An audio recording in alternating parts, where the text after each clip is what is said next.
नमस्कार प्रिय विद्यार्थियों, वी के नॉलेज इलेक्ट्रिकल में आप सभी का स्वागत है। एनसीवीटी आईटीआई के सीबीटी एग्ज़ाम के प्रीवियस क्वेश्चन पेपर लेकर एक बार फिर उपस्थित हूँ। आईटीआई में बहुत सारे क्वेश्चन प्रीवियस पेपर से रिपीट हो जाते हैं। अभी जो अगस्त में आपका पेपर होना है, आप उसके लिए एग्ज़ाम की तैयारी कर सकते हैं इन सभी क्वेश्चनों को देख करके। आपके क्वेश्चन पेपर में ये सभी क्वेश्चन रिपीट हो सकते हैं। कंप्लीट लास्ट तक इस वीडियो को देखना।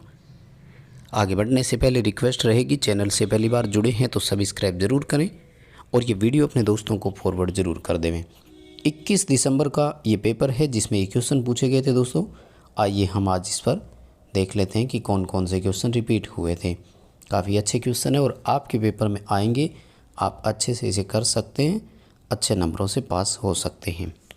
वीडियो अपने दोस्तों को फॉरवर्ड करें। क्वेश्चन पसंद आए तो वीडियो को लाइक ज़रूर करें। देखिए, नंबर 1 सवाल आपकी स्क्रीन पर है कि 3 फेज़ मोटर में स्लिप की गणना करने का सही फॉर्मूला क्या है। ध्यान से देखिएगा, यहाँ पर स्लिप स्पीड के बारे में पूछा गया है, ना कि प्रतिशत स्लिप के बारे में। क्वेश्चन बहुत इंपॉर्टेंट है क्योंकि 2 उत्तर आपको एक जैसे लग रहे होंगे। स्लिप स्पीड पूछ रहा है दोस्तों। स्पीड जो होती है वो आरपीएम में होती है, इसलिए स्लिप के लिए आपको ए उत्तर सही करना होगा। सिंक्रोनस गति और रोटर गति का जो बीच का अंतर होता है उसे हम स्लिप स्पीड बोलते हैं। अब आपको लग रहा होगा यहाँ पर कि गुरुजी डी ऑप्शन भी तो सही है, लेकिन माय डियर ध्यान रखें, इसे हम फ्रैक्शनल स्लिप यानी अंशीय स्लिप कहते हैं, इसे स्लिप स्पीड नहीं बोलते हैं। यदि इसमें 100 से मल्टीप्लाई और होता तो हम उसे परसेंटेज स्लिप बोलते हैं, स्लिप स्पीड नहीं। स्पीड का मतलब सीधे सीधे यूँ पूछना चाह रहा है कि मोटर कितने आरपीएम का स्लिप कर गई। जैसे 1500 आरपीएम की कोई मोटर है, 1460 आरपीएम पर वो रन कर रही है, तो इसकी जो स्लिप स्पीड है वो कितनी है, 40 आरपीएम है। सो आपको ए उत्तर के साथ ही जाना है।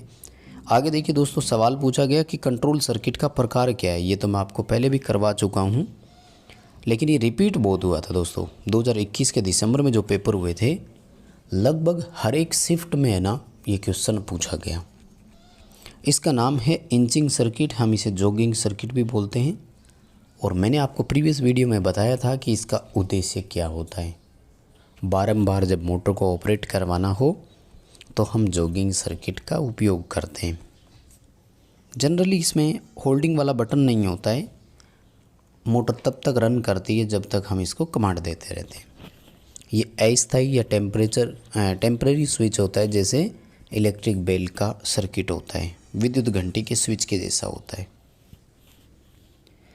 मोटर के स्टेटर में टोटल इलेक्ट्रिकल डिग्री गणना करने का फॉर्मूला पूछा है। टोटल इलेक्ट्रिक डिग्री के लिए 2 फॉर्मूले होते हैं दोस्तों।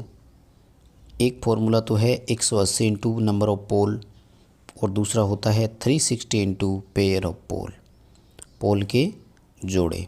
तो यहाँ पर आपके डी ऑप्शन में आपको ध्यान से थोड़ा देखना पड़ेगा, इस ऑप्शन में मैं शो नहीं कर पा रहा हूँ। डी ऑप्शन में 360 इंटू पोल जोड़े उत्तर लिखा हुआ है, आपको वो ऑप्शन करना होगा। 180 इंटू पोल का कहीं फॉर्मूला था नहीं, तो आपको यही करना है। आगे देखिए, सवाल पूछा दोस्तों कि डीसी जनरेटर में फील्ड कॉइल का उद्देश्य क्या है। फील्ड कॉइल इसलिए लगती है ताकि वो चुंबकीय क्षेत्र का निर्माण कर सकें। आर्मेचर उस चुंबकीय फ्लक्स का जब काटता है तो आर्मेचर चालकों में ईएमएफ उत्पन्न हो जाता है। डीसी जनरेटरों में पोल कोर बनाने के लिए किस धातु का उपयोग करते हैं। दोस्तों, डीसी जनरेटरों में जो बड़े डीसी जनरेटर होते हैं उनकी पोल कोर जो है वो कास्ट स्टील की होती है, ध्यान रखें। छोटे अगर होते तो कास्ट आयरन करते, बड़ी जनरेटर दे दिया है तो आपको कास्ट स्टील यहाँ पर करना होगा। उसके बाद में देखिए, सवाल पूछा अल्टरनेटर में डैम्पर वाइंडिंग का उद्देश्य क्या है। तो डैम्पर वाइंडिंग जो है ये हंटिंग रोकने के लिए करते हैं। हंटिंग क्या होता है, जब रोटर दोलन करने लग जाता है भार में क्षणिक परिवर्तनों के कारण। ये डैम्पर वाइंडिंग पोल फेस पर की जाती है। एक तरह से शॉर्ट सर्किटेड कॉपर की कुंडली होती है। सिंक्रोनस मशीन में भी यही काम है इसका, सिंक्रोनस मोटर में भी। हंटिंग दोष को दूर करना या हंटिंग दोष को समाप्त करना। आगे देखिए आपको एक अल्टरनेटर दिखाया गया है और पूछा कि इस अल्टरनेटर के प्रकार का नाम क्या है। दोस्तों ये छोटा अल्टरनेटर जो आप देख रहे हैं ये ब्रूसलेस अल्टरनेटर कहलाता है। इसमें जो एक्साइटेशन होती है वो इसी के साथ ही जुड़ी रहती है, रोटर शाफ्ट के साथ ही, और वो परमानेंट जब अल्टरनेटर का रोटर रोटेट करता है उसी के साथ वो एक्साइटेशन भी उसी आरपीएम पर रोटेट करता है। परमानेंट रूप से प्लस से प्लस और माइनस से माइनस जुड़ा रहता है, इसलिए कोई स्लिपरिंग की आवश्यकता नहीं होती है। जब स्लिपरिंग नहीं लगाते तो ब्रूस की भी आवश्यकता नहीं होगी। ये ब्रूसलेस अल्टरनेटर कहलाता है। आगे एक मोटर दिखाई गई है और पूछा कि इस मोटर का नाम क्या है। तो ये डीसी की शंट मोटर है। इसकी दो तरीके से आप पहचान कर सकते हैं। पहली पहचान तो ये है कि फील्ड वाइंडिंग आर्मेचर के समांतर में जुड़ी हुई है। दूसरी पहचान ये है कि फील्ड वाइंडिंग के टर्मिनल देखो E1 और E2 लिखा हुआ है। E1 E2 जो टर्मिनल होते हैं ये शंट फील्ड वाइंडिंग के ही होते हैं। अगला सवाल सिंगल फेज इंडक्शन मोटर के कार्य सिद्धांत का पूछा है। निम्न बुक के अकॉर्डिंग अगर आप देखेंगे तो लेंज का नियम इन्होंने यहाँ सही माना है, आपको भी यही ऑप्शन करना है। लेंज का सिद्धांत सिंगल फेज इंडक्शन मोटर के काम करने का सिद्धांत है। और सिंगल फेज मोटर आपको एक चित्र में दिखाएगी, इसका नाम क्या है। ये मोटर तो बार बार आई है दोस्तों, हर एक एग्ज़ाम में पूछी गई है। आप देख रहे हैं कैपेसिटर परमानेंट रूप से लगा हुआ है, स्थायी रूप से लगा हुआ है, क्योंकि यहाँ बीच में कोई सेंट्रीफ्यूगल स्विच नहीं है। जब यहाँ सेंट्रीफ्यूगल स्विच नहीं है तो कैपेसिटर को कोई नहीं हटाएगा। परमानेंट कैपेसिटर मोटर ये आपको डायग्राम में दिखाई गई है। अगला क्वेश्चन देखो, 6 पोल एसी मोटर में स्टेटर में कुल विद्युतीय डिग्री कितनी होगी। तो मैंने अभी ऊपर आपको फॉर्मूला बताया था, 180 इंटू पोल करना है। 180 डिग्री को 6 से मल्टीप्लाई करेंगे तो आपकी कैलकुलेशन में उत्तर आएगा 1080 डिग्री। सी ऑप्शन आपको यहाँ करना है। बहुत सिंपल क्वेश्चन है लेकिन बहुत इम्पोर्टेंट क्वेश्चन भी है। इस तरह के क्वेश्चन पेपर में आपको देखने को ज़रूर मिलेंगे, हर एक पेपर में आए हैं। लास्ट टाइम तो हर शिफ्ट में हर दिन इसी तरह के क्वेश्चन लगभग घूमते हुए आ गए थे।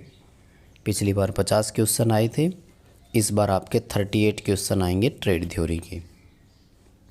आदर्श अल्टरनेटर में प्रति फेज ईएमएफ गणना करने के लिए फॉर्मूला है, तो डी उत्तर करेंगे 4.44 FT। पिच फैक्टर और डिस्ट्रीब्यूशन फैक्टर को यहाँ इंक्लूड नहीं करना है। और अल्टरनेटर में ईएमएफ की दिशा ज्ञात करने के लिए नियम है, तो अल्टरनेटर और डीसी जनरेटर में नियम दोनों में सेम रहेगा। फ्लेमिंग का राइट हैंड रूल करना है, यहाँ पर भी आपको फ्लेमिंग का लेफ्ट हैंड रूल मोटर के लिए अप्लीकेबल होता है। अल्टरनेटर में आपको एक भाग दिखाया गया, इसका नाम क्या है। तो दोस्तों इसे हम एक सेलिएंट पोल रोटर कहेंगे, क्योंकि ये व्यास बड़ा है और लंबाई छोटी है। अल्टरनेटर के रोटर दो तरह के होते हैं, स्मूथ सिलेंड्रिकल, ये हाई स्पीड के लिए होते हैं, टर्बो अल्टरनेटर में, स्टीम अल्टरनेटर में काम मिलेंगे। और ये सेलिएंट पोल है, हाइड्रो इलेक्ट्रिक में काम आएगा, लो स्पीड के लिए इनका उपयोग किया जाता है। आगे देखो एक ये क्वेश्चन बार बार पिछली बार पूछा गया, 36 स्लॉट 36 कॉइल और 4 पोल है वाइंड में, प्रति फेज प्रति पोल कॉइल की संख्या ज्ञात करें। देखो प्रति फेज प्रति पोल कॉइल की संख्या ज्ञात करनी है तो फॉर्मूला होगा टोटल कॉइल बटे फेज इंटू पोल। क्या फॉर्मूला होगा? टोटल कॉइल बटे फेज इंटू पोल। देखो टोटल कॉइल इन्होंने बता दी यहाँ पर कि 36 कुंडलियाँ हैं, 3 फेज है और 4 पोल है। जब आप देख रहे हैं 36/12 बन रहा है तो उत्तर कितना आया? 3। ए ऑप्शन सही रहेगा। 3 कॉइल प्रत्येक फेज में प्रत्येक पोल के लिए यहाँ पर आएगी। ए ऑप्शन आपको यहाँ सही करना होगा। और आगे देखो डीसी मोटर का स्पीड कंट्रोल दिखाया गया और आपसे पूछा कि ये कौन सा स्पीड कंट्रोल है। देखो आर्मेचर के समांतर में रियोस्टेट लगा हुआ है, फील्ड आर्मेचर के सीरीज में है, यानी सबसे पहले तो सीरीज मोटर का गति नियंत्रण है, कन्फर्म हो गया। सीरीज मोटर में गति नियंत्रण का है तो ये आर्मेचर डाइवर्टर विधि कहलाएगी। जब आर्मेचर के समांतर में है तो आर्मेचर डाइवर्टर, और फील्ड के समांतर में है तो फील्ड डाइवर्टर विधि अपन इसको बोलते हैं।